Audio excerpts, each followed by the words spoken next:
উম্মাহ এবং শান্তিকামী সারা দুনিয়ার মানুষ আজকে রাজপথে নেমে এসেছে এবং গাজার মজলুম মানবতার প্রতি তারা সংহতি প্রকাশ করেছে।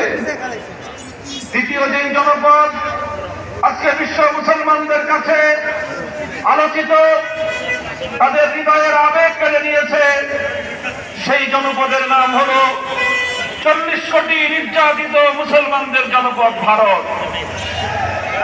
সেই ভারতে আজ হিন্দুত্ববাদী উগ্র সাম্প্রদায়িক গোষ্ঠী গুজরাটের কসাইখ্যাত নরেন্দ্র মোদী বাহিনী, বিজেপি সরকার ভারত শাসনের নামে বছরের পর বছর ধরে মুসলমানদেরকে নিধন করে চলছে।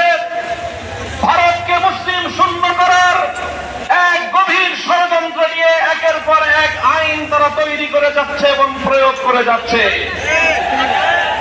তারই সর্বশেষ সংযোজনী হল বিগত 5ই এপ্রিল ভারতের ন্যাশনাল অ্যাসেম্বলিতে তারা ওয়াকফ আইন সংশোধনী বিল 2025 পাস করে